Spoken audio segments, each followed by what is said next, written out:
আসসালামু আলাইকুম। আমরা পড়ছিলাম ক্যালকুলাস 1 আর ক্যালকুলাস 1 থেকে আমরা চ্যাপ্টার 3 এর আজকে শেষ টাইপের ম্যাথটি দেখব।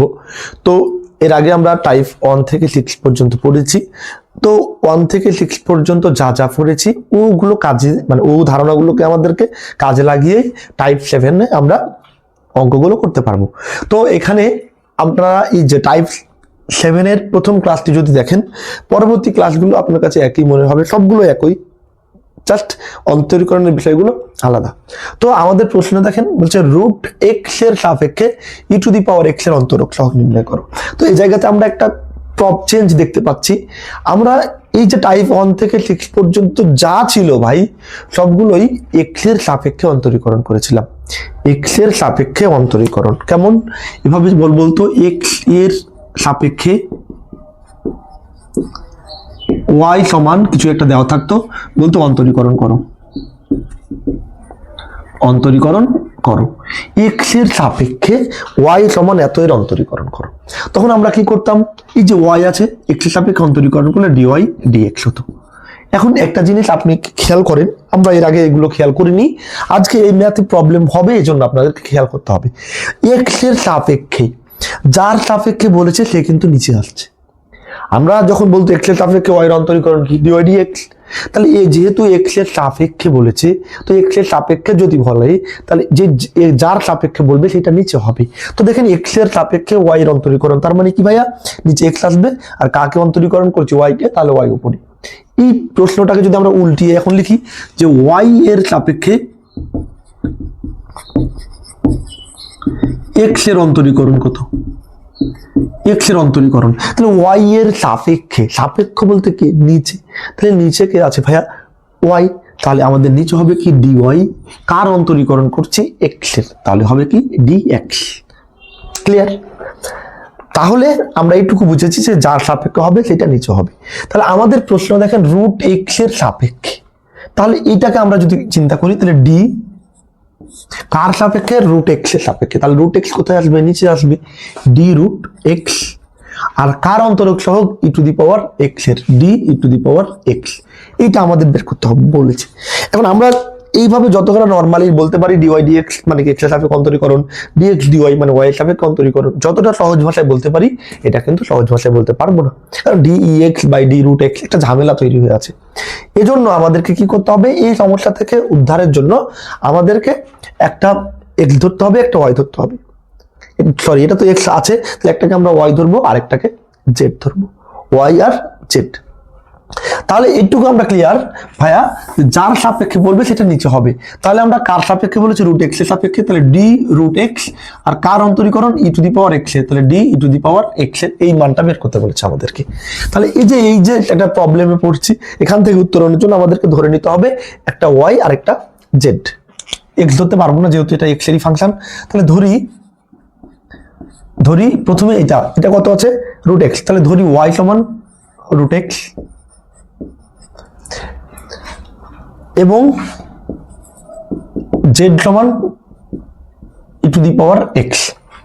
এখন চিন্তা করেন, আমরা তো এটাকে বুঝেছি রুট এক্স এর সাপেক্ষে, তার মানে কি ডি রুট এক্স নিচে, আর কার অন্তরীকরণ ই এক্স এ, তাহলে ডি ই এক্স। এখন এইটাকে আমরা যদি এরকম চিন্তা করি ভাইয়া, ডি থেকে গেল, আর ই এক্স সমান আমি কি ধরেছি, ই পাওয়ার এক্স সমান ধরেছি জেড, তাহলে ডি ই পাওয়ার এক্স এর জায়গায় আমি বসাই দিলাম জেড, আর ডি থাকলো, আর রুট এক্স সমান আমি ধরেছি ওয়াই, তাহলে ডি ওয়াই। তাহলে আমাকে বের করতে হবে ডিজেড বাই ডিওয়াই বা d d y of z, d z of d y, d z by d y আমাকে বের করতে হবে। তো এটা যা কথা, এটা তাই সেম একই কথা না, কারণ আমরা তো ধরে নিয়েছি। তাহলে লিখবো যে তাহলে ডিজেড ডিওয়াই নির্ণয় করতে হবে, প্রত্যেকটা জায়গায় এই লাইনটা আপনাকে লিখতে হবে পরবর্তী ম্যাথগুলোতে। তো এবার ওয়াই সমান রুট এক্স, এটাকে আমরা এক্স এর সাপেক্ষে অন্তরীকরণ করতে হবে। তো এক্স এর সাপেক্ষে অন্তরীকরণ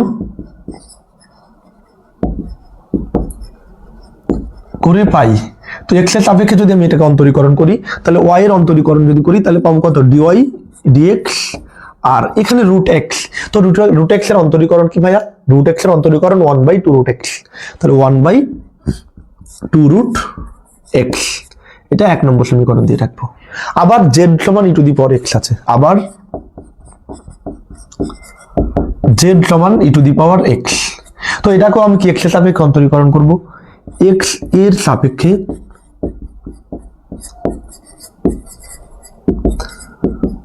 অন্তরীকরণ করে পাই। তো আমি যদি জেড কে এক্স এর সাপেক্ষে অন্তরীকরণ করি তাহলে পাবো কি ডিজেড বাই ডিএক্স। তো ওয়াই কে যখন আমরা এক্স এর সাপেক্ষে অন্তরীকরণ করলাম তখন কি ডিওয়াই বাই ডিএক্স হলো। তাহলে জেড কে যদি এক্স এর সাপেক্ষে অন্তরীকরণ করি তাহলে পাবো ডিজেড বাই ডিএক্স। তাহলে এটাকে পাবো কি ডিজেড বাই ডিএক্স। আর e to the power x এর অন্তরীকরণ আমরা জানি ই টু দি পাওয়ার এক্সই, তাহলে ই টু দি পাওয়ার এক্স, এটা 2 নম্বর সমীকরণ। এখন দেখেন আমাদের কিন্তু main target dz by dy নির্ণয় করা। আমাদের মেন টার্গেট হচ্ছে কি ভাই ডিজেড বাই ডিওয়াই নির্ণয় করা। তার মানে কি ডিজেডটা উপরে থাকবে। তো ডিজেড যদি উপরে রাখতে চাই তাহলে ডিজেড উপরে কয় নম্বরে আছে, 1 নম্বর না 2 নম্বর? 2 নম্বরে। তাহলে নিয়ম হচ্ছে 2 নম্বরকে 1 নম্বর দ্বারা ভাগ করা, 2 নম্বরকে 1 নম্বর দ্বারা ভাগ করা। তাহলে 2 ভাগ 1 হতে পাই। এর পরবর্তী ক্লাসে আমাকে কিন্তু এগুলো যেন বলতে না হয়, আমরা যারা আমার সাথে লেগে আছেন এগুলো যেন বলতে না হয়, জাস্ট এই কাজগুলো প্রত্যেকটা জায়গায় করতে হবে। তাহলে 2 নম্বর হচ্ছে কি ভাই ডিজেড বাই ডিএক্স, আমি ভাগটা সাইডে দিলাম। এবার 1 নম্বরে কত হচ্ছে dy by dx, dy by dx. তো 2 নম্বরে আছে কি ই টু দি পাওয়ার এক্স ভাগ, আর এখানে আছে 1 নম্বরে 1/2 রুট এক্স, 1/2 রুট এক্স। এবার ভাগটাকে আমরা গুণ করব, তাহলে ডিজেড বাই ডিএক্স গুণিত উল্টে যাবে, ডিএক্সটা উপরে চলে গেল আর নিচে ডিওয়াই, আর e to the power x গুণিত এটা উল্টে যাবে 2 রুট এক্স আর নিচে হচ্ছে 1। তো ডিএক্স আর ডিএক্স কেটে গেল, তাহলে থাকলো কি ভাইয়া ডিজেড বাই ডিওয়াই, আর এদিকে নিচে 1 এর কোনো ভ্যালু নেই, তাহলে ইএক্স আর 2 রুট এক্স গুণ করলে e to the power x into 2 root x. এটা হচ্ছে আমাদের অ্যান্সার।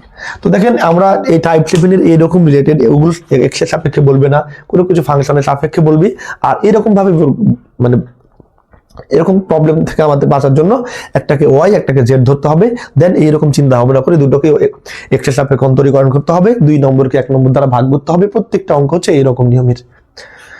তাহলে আশা করি আপনি প্রত্যেকটা জায়গায় বুঝেছেন। এর পরবর্তী ক্লাসগুলো আপনি বুঝবেন। পরবর্তী ক্লাসে দেখার আমন্ত্রণ জানিয়ে আজকের মতো বিদায় নিচ্ছি। সবাই সুস্থ থাকবেন, ভালো থাকবেন, আল্লাহ হাফেজ।